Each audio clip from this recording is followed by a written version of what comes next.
人の努力を笑ったこと、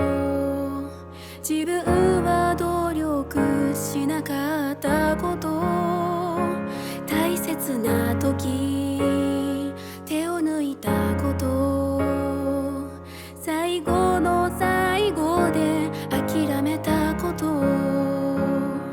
弱ってる時無理をしたこと、強がりを偉いと勘違いしたこと、人の弱さを受け入れなかったこと、人を自分と同じだと思ったこと、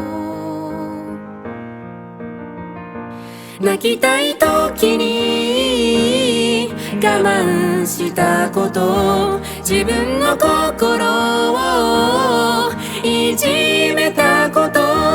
身近な人を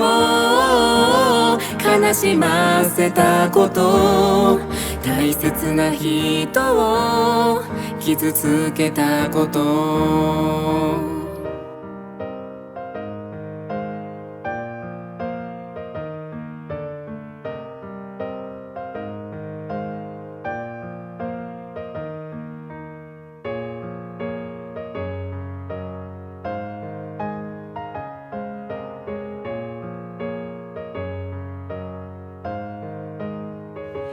嫌いなものを突っぱねたこと、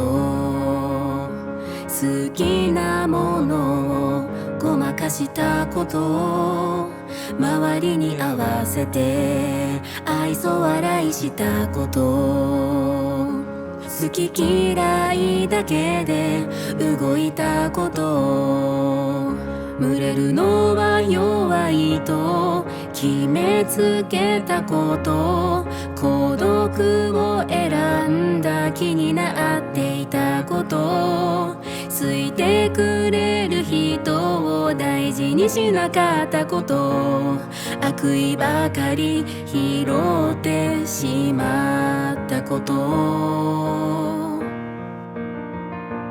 生きることを頭で考えたこと、何でも理由をつけたかったこと、自分の心に素直にならなかったこと、差し出された手を振り払ったこと、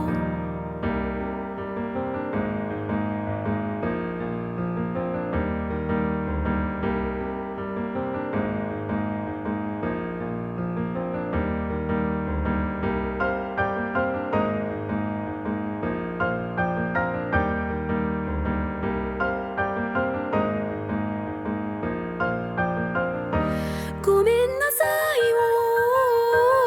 言わなかったこと、ごめんなさいを簡単に言ったこと、ありがと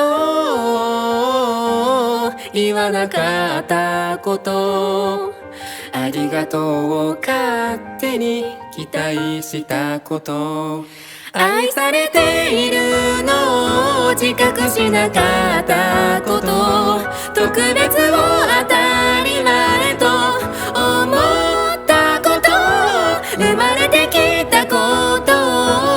後悔したこと、抱えきれないものを背負おうとしたこと、今日も少しずつ